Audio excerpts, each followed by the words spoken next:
This is Lewis Hart for Boxing Social in association with Empire Fight Store and Forced Irish Stout. Delighted to be joined with the main man, Tunde Ajayi.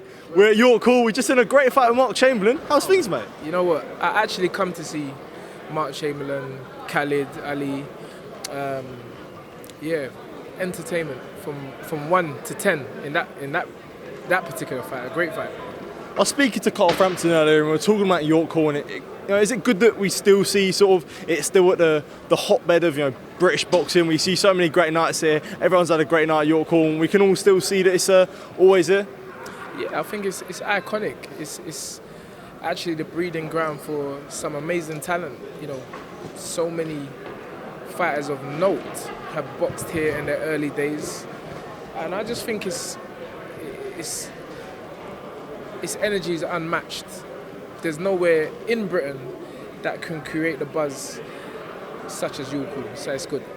Is it good that it still sticks to the roots, as we say, like the energy here, and you see the atmosphere? It's hard to match in a big stadium like the O2 and other areas. Whilst that's nice, it's good for areas like this as well, with the energy and sort of a bear pit in a sense. Yeah, I think, you know what, I just think that people who have aspirations, they should start somewhere. It's great if you win an Olympic gold medal and you can make your debut at Wembley or one of these big spaces, but I think it gives the fighters a sense of urgency and I want to get to those O2 nights and those stadium nights, and having this as the foundation, you can't go wrong. So we'll get on to the big boxing topics. This 2024-2023 is soon around the corner. We know everyone's going to be asking you about Anthony Yarde. What's the latest of him? When can we sort of see him back out? Yeah, we're eating fish and chips, McDonald's, KFC, Five Guys. No, really. We're ready. And listen, the plan was always to have 2 fights after the better be a fight. We're at the end of the year. We've still got 1 more calendar month, so you never know. I was speaking to Frank. We all had a talk. Myself, Frank, Francis, and George last week, and Andy Ayling. And hopefully there should be an announcement imminent, and let's see if we can get Ant on before the end of the year. But regardless, we're ready, we're training. How would you assess this 2023 for Yarde? Had his comeback fight, but obviously at the start of the year, fought Beterbiev. His stock rose in that fight. We all grew. How do you feel like Anthony's grown as a person in 2023? With the wins and the losses? Well, Ant has always said it, and it's evident. It's always progression. He's a fighter that's never ducked a challenge. He wants to challenge himself, and you get the best out of Anthony. You see the best of Anthony when he's in those challenging fights. I know at the beginning there was always the talk of he ain't getting the experience. Well, he's got the experience now. He's fought 2 of the elite fighters of past years, probably of one generation, and move on to the next generation. So you're talking about Kovalev of years gone by, Ring Magazine, Fight of the Year, and then now you have Beterbiev, unbeaten on a trail.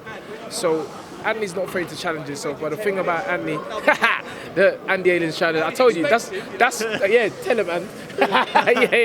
yeah. So he's had the experience, and I feel Ant's just raring to go. He just wants to, listen, it ain't gonna stop. But I use Ant's words, Anthony's words, progression. He's always progressing, regardless, because he's a workaholic. Absolutely. Well, just before we get on to December 23rd and what's going on there, I did have to mention your man Joel Kodua. I've seen he's fighting new soon for him. Yeah, we'll be here next week. Next week, yeah. We'll be here next week. I mean, I had him on a card on the 8th of December, but it's not what you know, it's who you know. Yeah. And Frank, Francis, George, Andy Ayling, they've managed to get him in next week, Friday. So I'm looking forward to it. Joe's in his embryonic stage of his career, so I just want him to be as active as possible. Whether it's a 4-rounder or a 6-rounder, I don't really mind.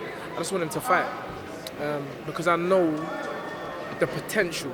Let's say that. I know the potential of Joe Kodua. I know what he can do. Absolutely. Just quickly, we're talking about maybe Yarde at the end of the year, but December 23rd, we do have to talk about that. A massive night of boxing in Saudi Arabia. Obviously, Anthony Joshua takes on Otto Wallin, Deontay Wilder taking on Joseph Parker. Another fight that you might sort of have close attention to is Dmitry Bivol, Lyndon Arthur. Interesting fights in Saudi. Yeah. That's good. I'm happy for Lyndon. And as I was saying earlier on this season, it's boxing. Anything can happen. I mean, listen, we're talking about arguably one of the pound-for-pound fighters right now in Dmitry Bivol. But stranger things have happened. You know, a cut could occur, a head clash, anything. And maybe I'm, clutching at straws, but I'm happy that Lyndon Arthur is getting the opportunity. Sorry, Andy Allen, the one and only Andy Allen. Yeah, it's wrapping us up. But to go back to what I was saying, I'm delighted that Lyndon Arthur, and I'm happy for Pat Barrett to be on that stage. Who wouldn't want to be on that stage? It's a great card. It's a fantastic event, and fingers crossed. You never know. Listen, as long as a shot it is, there is a shot. And let's hope Lyndon Arthur can pull it off. Absolutely. Tunde, thank you for taking time to speak to you. Always appreciate catching up with you. And all the best for next week, mate. Top man. Thank you, mate. Cheers.